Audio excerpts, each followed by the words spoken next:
मंडळी, तुम्हाला सर्वप्रथम सस्नेह नमस्कार. मुख्य कार्यक्रमाची सुरुवात करण्यापूर्वी एक गोष्ट बोलणं टाळता येणार नाही आज, कारण आज मराठी गौरव भाषा दिन आहे, कुसुमाग्रजांची 113वी जयंती. आजचा दिवस अजून एका गोष्टीसाठी खास आहे, कारण यंदा आपल्याला अभिजात भाषेचा दर्जा मिळालेला आहे मराठीला. तर खरंच त्याविषयी आपण म्हणजे कुसुमाग्रजांचं स्मरण करून या कार्यक्रमाला सुरुवात करूया. तर सर्वप्रथम मला सांगायला आवडेल की मीरा भाईंदर महानगरपालिकेने शाश्वत विकासासाठी विविध विकास कार्य उपक्रम हाती घेतलेले आहेत. याचं सगळं प्रदर्शन आपण मीरा भाईंदर 2047 मध्ये केलेलं आहे. याचाच एक भाग म्हणून आपले सर्व सण उत्सव कशा पद्धतीने पर्यावरण स्नेही होतील, आपले नागरिक पर्यावरणपूरक जीवनशैली कशा पद्धतीने आत्मसात करतील, यासाठी आपण विविध प्रकारे प्रयत्न करत आहोत. याचाच एक भाग म्हणून आपण बाप्पा माझा शाडूचा हे अभियान हाती घेतलं आहे. याच्यात आपण विविध उपक्रम राबवणार आहोत. नाव बाप्पा माझा शाडूचा असला तरी याच्यात पर्यावरणपूरक गणेशोत्सव राबवण्यासाठी लागणाऱ्या सर्व बाबी केल्या जाणार आहेत महापालिकेतर्फे. मात्र जर जनसहभागच झाला नाही तर कार्यक्रम आपला यशस्वी कसा होईल? तर जनतेला सहभागी करून घेण्यासाठी आपण बाप्पा कट्टा हा उपक्रम करत आहोत.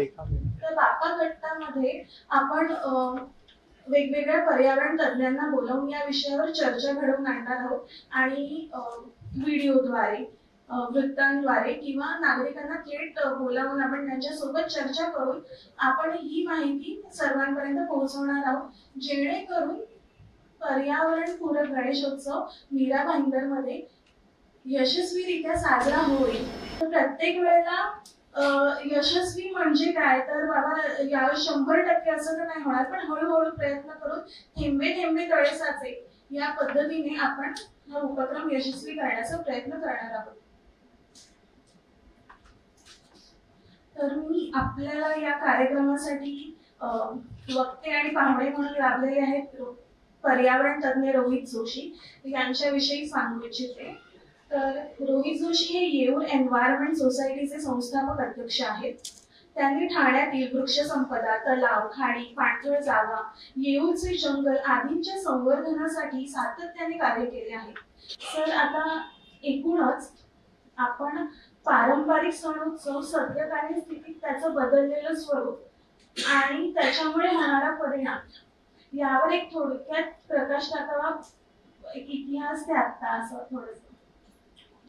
सर्वप्रथम मी मीरा भाईंदर महानगरपालिकेचे अभिनंदन करतो की त्यांनी खरोखर असा एक उपक्रम जो आता घेतलेला आहे, तो माझ्या मते ही महापालिका महाराष्ट्रातली पहिली महानगरपालिका असेल अशा प्रकारचा उपक्रम घेणे, आणि त्याबद्दल मला करायचं. कारण बऱ्याच गोष्टी या पीओपीच्या संदर्भात जो काही घडतायत त्याच्यामध्ये सरकारची भूमिका स्पष्ट आहे, न्यायालयांची पण भूमिका स्पष्ट आहे आणि पर्यावरण संस्थांची पण भूमिका स्पष्टच आहे पहिल्यापासून. आणि हा लढा गेले अनेक वर्ष चालू आहे, काही नवीन बाब नाहीये, नवीन गोष्ट नाहीये. परंतु ह्या वर्षी मला खरोखर दिसतंय की याचे परिणाम जे आहेत ते प्रत्यक्षात ग्राउंड आपण म्हणतो त्याच्यावरती आपल्याला दिसून येतात. तर आता आज जसं यांनी सांगितलं की हे पहिलंच पुष्प आहे आणि आपण ज्या विषयाला आज आपण चर्चासत्र आयोजित केलंय ते आपण गणरायाच्या चरणी वंदन करू. कारण आपण प्रत्येक कुठल्याही चांगल्या गोष्टीची सुरुवात ही गणपतीपासून करतो, ते आपलं आराध्य दैवत आहे संपूर्ण महाराष्ट्राचं. तर त्यामुळे हेही पुष्प आपण गणरायाच्या चरणी अर्पण करूया आणि तिथूनच सुरुवात करूया.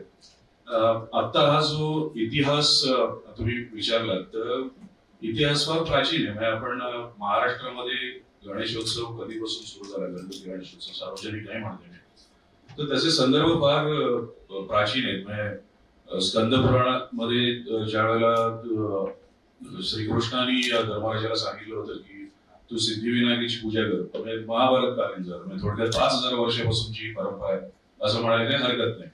पण हा झाला ज्ञात इतिहास, त्याच्याही अगोदरपासून असू शकतं, काही माहित नाही. परंतु आता त्याचं जे व्यावसायिक स्वरूप झालेलं आहे त्याच्यामुळे जे अनेक प्रश्न उद्भवलेले आहेत त्याच्या विषयीचा इतिहास असा आहे की हे जे प्लास्टर ऑफ पॅरिस आहे ज्याचं 17व्या शतकात किंवा 18व्या शतकात हा प्लास्टर ऑफ पॅरिस हे नाव पण खूप इम्पॉर्टंट आहे की का प्लास्टर ऑफ पॅरिस, पॅरिसचा काय संबंध आहे. आपला गणेशोत्सव साजरा होतो इथे महाराष्ट्रात आणि पॅरिसचं नाव का झालं. तर पॅरिसमध्ये त्या प्री इंडस्ट्रियलायझेशन म्हणा किंवा ज्यावेळेला औद्योगिक क्रांती झाली 17व्या शतकाच्या सुमारास, त्यावेळेला तिथे ते बऱ्याच गोष्टींसाठी असे पर्याय शोधत होते आणि मग त्यावेळेला इन्व्हेन्शन झालं. हा प्लास्टर ऑफ पॅरिस काही नाही आहे, नैसर्गिकच आहे, ते जिप्सम आहे. जिप्समचा जो फॉर्म्युला आहे तो जिप्समचा फॉर्म्युला हा आहे, रासायनिक फॉर्म्युला आपण ज्याला म्हणू शकतो, तो म्हणजे CaSO4 हाफ H2O. म्हणजे नैसर्गिकरित्या जे सापडतं मिनरल तेच आहे जिप्सम. पण ते जिप्सम आपण ज्या वेळेला मोल्ड साठी वापरतो, कारण याचा उपयोग प्लास्टर ऑफ पॅरिसचा बऱ्याच ठिकाणी होतो. मेडिकल मध्ये होतो, जसं डेंटिस्ट्री असेल किंवा तुमचं ऑर्थोपेडिक, तुमचं कधी कुठलं काही कुठलं अवयव तर तुम्हाला हाड म्हणजे तर तुम्हाला त्याचं वरती बांधतात, दॅट इज प्लास्टर. सो बऱ्याच ठिकाणी त्याचा उपयोग आहे आणि तो उपयोगी मटेरियल आहे.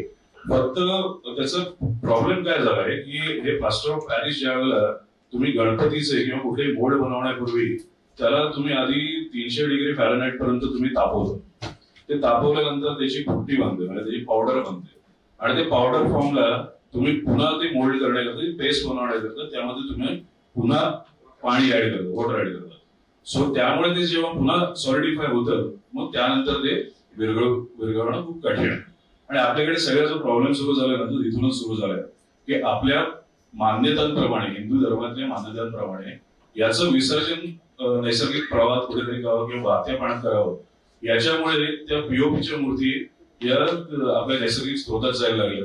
आणि पीओपी हे मटेरियल डिझॉल्व्ह होत नाही, हे सगळ्यांना माहिती आहे. कोणालाही लहान मुलाला पण माहिती असेल की ते डिझॉल्व्ह होत नाही. आणि मग त्याच्यामुळे जे काही पर्यावरणीय प्रॉब्लेम सुरू झाले आणि मग त्याच्यामुळे जे काही या बदललेलं स्वरूप आहे गणेशोत्सवाचं, हे फक्त गेल्या 25-40 वर्षापूर्वीच आहे. त्याच्या अगोदर सर्व आपण जे हिंदू धर्मातील लोक होतो ते मातीचीच गणपती आपण गणेश मूर्ती बसवत होतो. आणि त्यालाही शास्त्रच आहे, शास्त्र तेच सांगतं की मूर्ती कशाची असावी. तर त्याचंही ते पुराणांमध्ये आपलं वर्णन दिलेलं आहे की ती मातीची असावी किंवा खरं तर ते जे वर्णन आहे त्याच्यामध्ये सोन्याची असावी, चांदीची असावी किंवा मातीची असावी असं. पण सोनं चांदी काही सगळ्या सर्वसामान्यांना परवडणारी नाही आणि त्यातून ते बनवून पुन्हा ती नदीत सोडणं किंवा इतर कोणीच करणार नाही आजच्या युगात, कलियुगात. त्यामुळे ती मातीची असावी असं आहे. पण ते मातीचं स्वरूप मातीपासून पीओपी कडे कसं गेलं हा जो इतिहास आहे तो मला असं वाटतं की त्याचं व्हॉल्यूम वाढलं. म्हणजे आपण हे फार मोठ्या प्रमाणात सण साजरा करायला लागलो. कारण टिळकांनी आता ज्या वेळेला गणेशोत्सव सुरू केले, सार्वजनिक गणेशोत्सव, तेव्हापासून तो जास्ती पॉप्युलर आहे. म्हणजे त्याही गोष्टीला जवळपास 133 म्हणजे भाऊ रंगारी त्यांनी 1892 ला त्यांनी सुरू केलं. आज जवळपास 133वे हे वर्ष आहे. त्याच्यानंतर 1-2 वर्षांनी सुरू केलं होतं. पण त्यामुळे त्या स्वातंत्र्य लढ्यामध्ये त्याचं योगदान खूप होतं आणि त्यामुळे तो घराघरात पोहोचला. आणि सार्वजनिक गणपतीचं पण स्वरूप फार मोठ्या प्रमाणात झालं. आणि मग तेवढ्या प्रमाणात तुम्हाला माती विसर्गता उपलब्ध होणं शक्य नाही. मग त्यामुळे हा पीओपीचा पर्याय कुठेतरी त्यावेळेला 40-50 वर्षापूर्वी लोकांनी विचार केला असेल आणि आजही तो चालू आहे. हा इतिहास त्यातून पुढचे जे काही संदर्भ आहेत ते आपण पुढच्या सेशनमध्ये